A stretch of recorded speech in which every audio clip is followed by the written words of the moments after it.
Ce serait pas...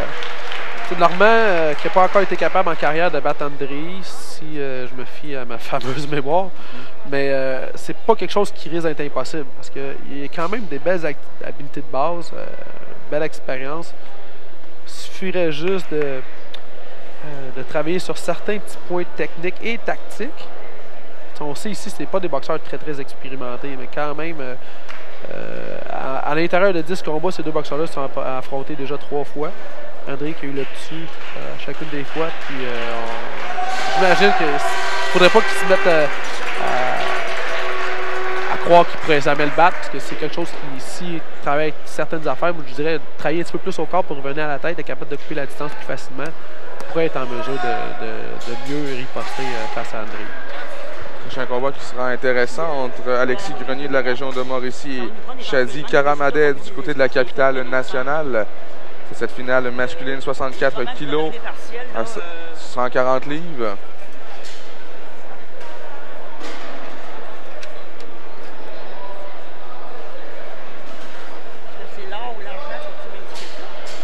C'est gagne, l'or. Alors, on est toujours prêt pour le prochain combat avec l'annonceur à la maison. C'est ça, ça ceux à sa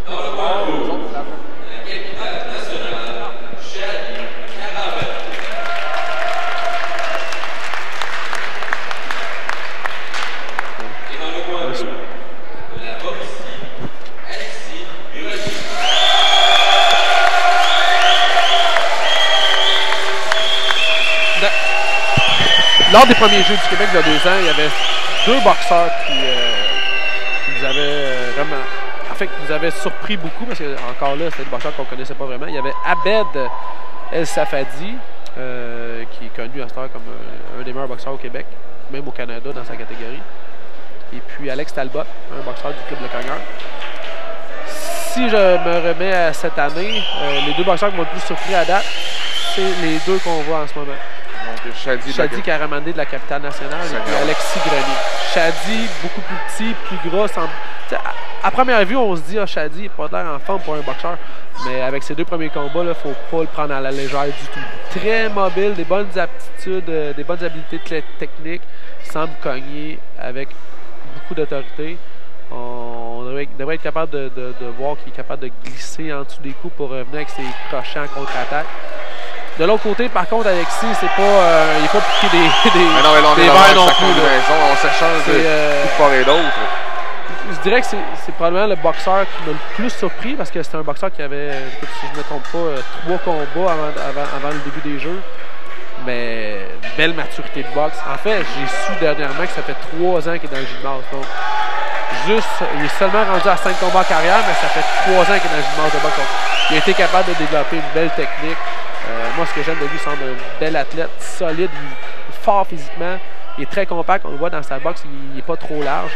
Et puis, les mains sont rapides aussi. Donc, on l'a vu tantôt en contre-attaque, les mains sortaient à bonne vitesse. Moi, j'avais hâte de voir ce combat-là, justement, pour voir à quel point Chadi serait capable, contre un boxeur un petit peu plus expérimenté, meilleure expérience, voir s'il serait capable de passer ses gros coups, ses gros crochets en puissance, comme il était capable de faire lors des 2 premiers combats. Pour l'instant, ça n'a pas l'air. Je dirais qu'Alexis reste à une bonne distance avec son jab, puis lorsqu'il rentre avec sa main droite, il est capable de ne pas se faire contre-attaquer. Donc, on vient de le voir. Là. Il passe sa main droite, puis il glisse en dessous du crochet. Donc, le meilleur coup de Chadi, c'est justement ces 2 crochets. Et puis, Alexis esquive les crochets. Ouais. Ça fait 4 esquives de suite qu'il fait. Donc, il a trouvé probablement la façon de boxer contre Chadi déjà en partant. Chadi devrait s'ajouter, parce que s'il boxe en contre-attaque tout le temps avec le même crochet, il va toujours se faire esquiver de la sorte. Donc, il devrait être un petit peu moins en contre-attaque qu'il l'était en ce moment. Mais c'est plus facile à dire qu'à faire lorsque tu as un adversaire comme Alexis devant toi. On dirait, l'impression que j'ai, c'est qu'il fait mal lorsqu'il frappe. Puis lorsque tu as un adversaire qui te fait mal, tu n'as pas nécessairement envie d'entrer à l'intérieur. Parce que c'est ça qu'il devrait faire pour aller chercher le combat. Mais des fois, tu te dis, écoute, je vais essayer de le gagner autrement, parce que demain, ça fait beaucoup trop mal. Donc, écoute, je ne veux pas dire que c'est ça qui se passe, mais on a l'impression qu'Alexis Grenier, lorsqu'il frappe frappe pour faire mal à chaque fois. Même chose pour Shadi, mais pas capable de toucher la cible pour l'instant dans ce combat-ci. Premier round, on va le mettre coin bleu. On devrait être du bon côté. Il y a certainement la portée là, qui est différente des deux boxeurs, hein, beaucoup plus grand. Alexis, je sais pas si ça peut avoir un impact sur le combat. Elle aurait pu avoir un impact. En fait, ça en a un déjà, mais Shadi, ça ne l'a pas désavantagé dans ses deux premiers combats. Il a boxé contre deux fois des boxeurs plus grands. À chaque fois, il est incapable. Quand même, là, il essaye d'être à l'intérieur. Là, on prend une part de part et d'autre. Ça se gagne un peu. C'était le combat que j'attendais le plus avec. Que j'attendais avec le plus d'agressivité. Je m'attendais à des boxeurs qui étaient pour se cogner. Puis là, ça s'en vient. Ça semble être le cas au début de ce deuxième round.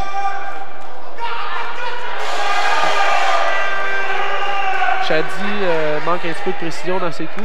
Alexis esquive souvent encore le crochet. Mais là, la contre-attaque est venue de la main droite au lieu du crochet de la main gauche. Donc ça a porté plus cette fois-là. Excellent deuxième round jusqu'à présent. Bonne main droite pour Alexis.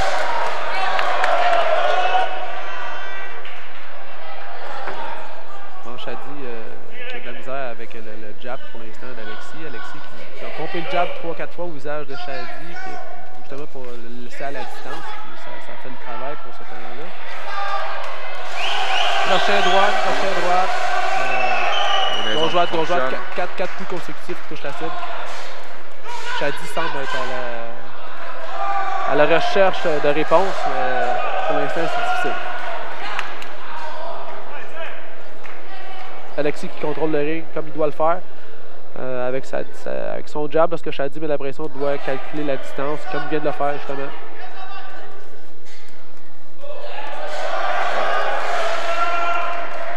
Belle main droite avec de Shadi, le petit qui a été capable de passer par-dessus l'épaule de son adversaire.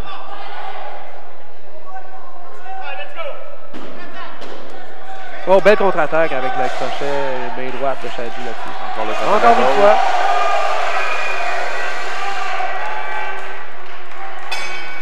Deuxième round, un peu plus serré que le premier. Un peu plus serré, mais le travail d'Alexis plus constant, plus précis avec les coups.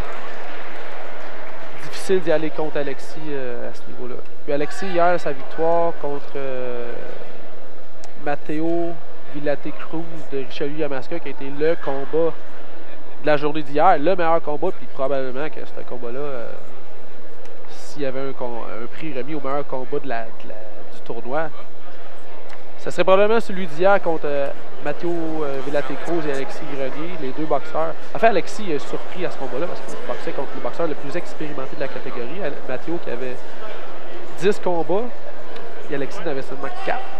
Ça a été une guerre, c'était vraiment un combat explosif. Puis Alexis qui a gagné. Et de son côté, malheureusement, la feuille, c'est pas la feuille de guerre, mais Shadi hier, c'est une autre guerre, un autre gros combat. Et puis, c'est ça que je m'attendais. C'était une guerre lui aussi, puis je m'attendais justement à deux boxeurs pour se cogner, puis faire une vraiment belle bataille. Puis c'est ce qu'on a le droit. Juste que Alexis, pour le moment, il a le dessus sans que ça soit nécessairement très, très serré, par contre. On a mis ce troisième round, tout en précaution. Finalement, on se lance les gauches et droites de part et d'autre, ça atteint la cible. Shadi, qui m'avait surpris avec les deux premiers combats, bougeait tellement bien la tête. Je dirais que cette fois-ci, à l'inverse, on va voir qu'il se fait déborder, mais sa tête reste là. C'est une des choses qu'on apprend ça, le plus rapidement possible à nos boxeurs. Lorsqu'ils se font déborder, oui, de mettre les mains au visage pour se protéger, mais s'enlever de là le plus vite possible. Donc, un squat, un side step, un back step, peu importe, mais on reste pas là. Par contre, il faut y aller avec le style de nos athlètes. Shadi, c'est probablement pas un gars reconnu pour sa danse. On le voit, il est mobile, tout ça, mais c'est pas un extra danseur. Donc, probablement qu'il est habitué de bloquer des coups avec sa force physique et de revenir en contre-attaque. Mais dans ce cas-ci, avec l'adversaire, vraiment un athlète, là, Alexis, qui semble fort physiquement, en pleine condition physique, une belle shape de boxeur. Là.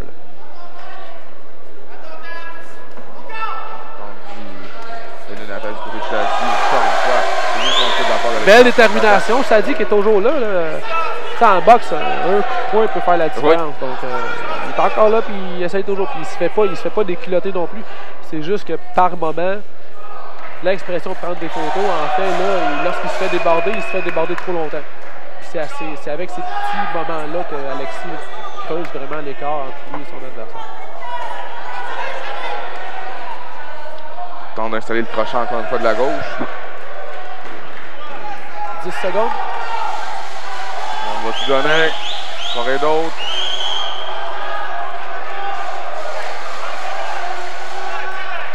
Un excellent combat. Oui, un excellent combat. On a eu droit à 6 excellents combats depuis le début justement de cette compétition aujourd'hui. Shadi qui a fait vraiment là, un très bon combat malgré les petites lacunes tactiques. Mais à ce niveau-là, les boxeurs ont tellement peu d'expérience qu'on peut pas nécessairement, on peut pas faire. Il n'y a personne qui leur en veut. Mais le point à améliorer à ce niveau-là contre ce qui a été capable de faire contre ses autres adversaires, il n'a pas été capable de le faire contre Alexis. Donc est-ce que ce serait plus, il faudrait peut-être plus féliciter Alexis de ça plutôt que de dire que Shadi n'a pas été capable de le faire. Mais vraiment, Alexis va sortir d'ici comme probablement le boxeur surveillé dans les prochaines années.